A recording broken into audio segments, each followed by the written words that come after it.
Magandang araw mga kaibigan. Bigyan natin ng reaction, opinion ngayon itong post ni Attorney Rowena Guanzon 37 minutes ago. Sabi niya, congrats! Kino-congrats niya ang administrasyon ng Marcos Jr. Sinare lang ni Attorney Guanzon ang article sa Inquirer.net. Okay? Title, U.S. State Department flags pervasive corruption in the Philippines. Ito po, sinearch ko sa Google, ito nga ang lumabas. Headlines sa Inquirer, October 6, kahapon dito nga balita. U.S. State Department flags pervasive, malawakan, talamak na korupsyon sa Pilipinas. Los Angeles. Ay, ano pala ito? Foreign news pala ito. Kinuha lang ng Inquirer siguro. So, publish ito sa US. Los Angeles The US State Department has once again placed corruption at the center of its assessment of the Philippine business climate, describing it as a pervasive and long-standing problem in both public and private sector in its 2025 investment climate statement. The report emphasized that graft remains a structural barrier to investment, citing the Philippines' rank of 114th out of 180 countries in Transparency International's 2024 Corruption Perception Index, a position it has held since long time ago. So, ito po ang bagong Pilipinas ng Marcos administration.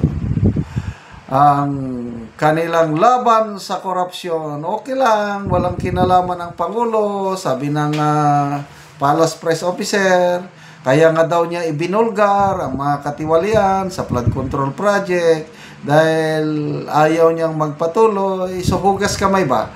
Parang wala siyang kasalanan. Yan po ang again, halos hindi ko matanggap ba yung post ni Gretchen Ho, yung kababayan nating Pinoy, kamag-anak ni Gretchen Ho sa Oslo, Norway, namamasyal siguro or I don't know kung taga doon ba. Galit na galit si Gretchen Ho sa what shall we do? Bakit ganito? Sinare niya. Yung kamag-anak niya, $300 lang, punta sa counter, yung money exchange center sa airport, di ba? Marami dyan sa airport, sa atin. Yung dolyar mo, exchange mo ng currency sa bansang iyon.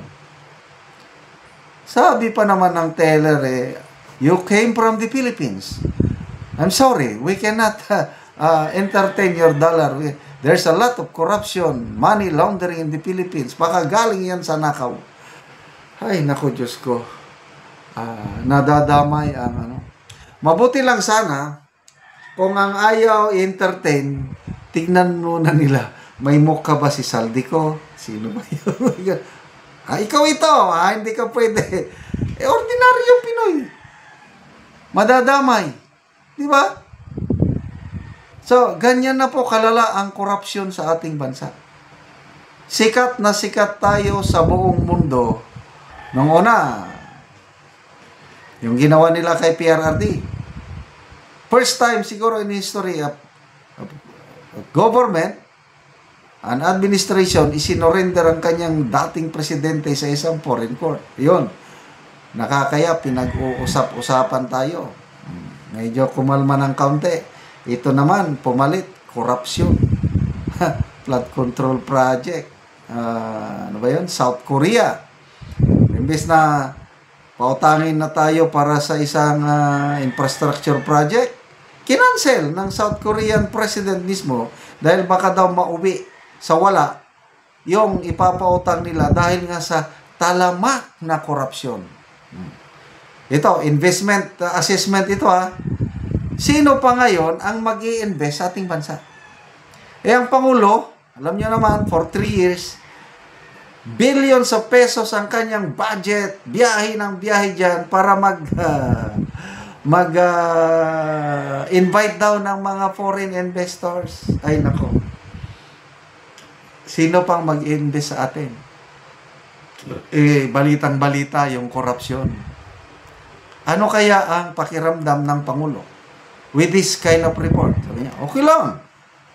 Wala naman akong kinalaman dyan. I'm doing my best. Malinis ako.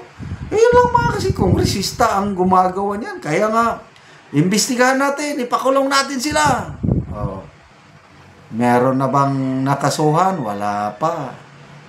Oh. May napanood akong interview ni Karen Davila kay former Ombudsman Conchita Carpio Morales. What shall we do? Sabi niya, do you think makukulong si Saldico? Ito si Karen Davila, galit na galit kay Saldico. Makukulong ba? Depende. Kung makonvict, makukulong. What shall we do? Para makasuhan, makulong. Ito, napakasimple. Cancel his passport. Sino ba yung unang? Si Senate President Frank Drilon. Ganun lang sabi niya. Pareha sa suggestion ni former Ombudsman Conchita Carpio Morales. Cancel his passport. Cancel his... Ganun lang. O ano? Ginagawa ba yan ng Philippine government? Wala. Kaya si Saldico ngayon, hayahay. Pasyal ng pasyal. Buti na lang may kababayan tayo sa Portugal. Picture. Huwag! Sabi niya, huwag naman. Anong huwag? Galit na ang mata ng Pilipino sa inyo. Kahit saan kayo magpunta sa mundo, may Pilipino tayo sa lahat ng sulok ng mundo, kaya hindi kayo makakapagtago. Tatak, bagong Pilipinas, talamak na talamak, korupsyon. Okay, malala ko. General Browner, AP Chief of Staff. Naging honest siya, and I like it. Sabi niya, ayaw nila ng kudita. Ayaw nila, hindi yun maganda. And I agree. But, inamin na General Browner, nakikita yun ng mga sundalo. At ang mga sundalo natin ngayon, nagiging restive. Galit na rin sa nangyaring korupsyon sa ating bansa. Sana matauhan na kayo mga kurakot. Magtino na kayo dahil huwag nyo nang hintayin magalit pa ang taong bayan. So, miklab ang galit na huwag sanang mauwi sa karasan kagaya ng nangyari sa Nepal at Indonesia. Okay, salamat mga kaibigan sa inyong pagsubaybay sa ating channel. Nakakatulong kayo ng malaki sa tribong Talanding ng Bukidnon dahil ang income natin sa channel na ito is pantulong po sa tribo. Namimigay tayo ng mga libreng yero at pako sa tribo para makapagpatayo sila ng mas maayos na tahanan. Panoorin nyo ang video na ito.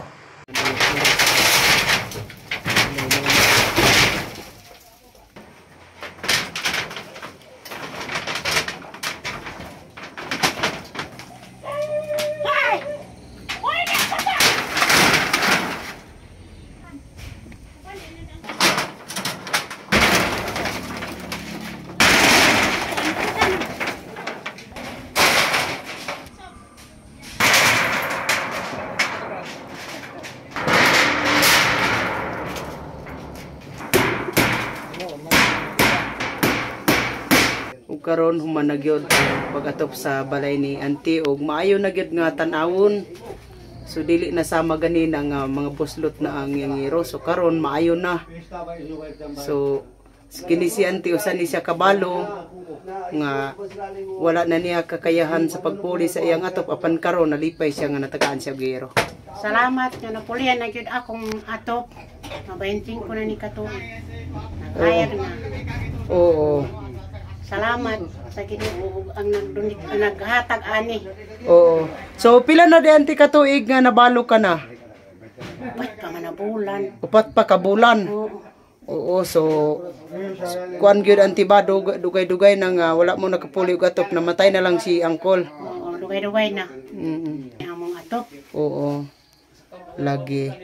So, pila ka buki mong anak ante? Upat. So tanan na nakapamilya ante. Tanan na. Ay, so ang nagpuyo karon, ikaw ra sa imong balay nagpuyo karon. Ako ug akong mga apo. Ikaw ug ang imong mga apo. So pila na day imong edad ante? 57 o 55. 55 ka na. Oo, so kuan na gyud ante ba? Pila na ka buki mong apo ante? Unom na. Oo, sige. So salamat kay ante. Salamat sa paghatag sa sin. Oo, kay makabig.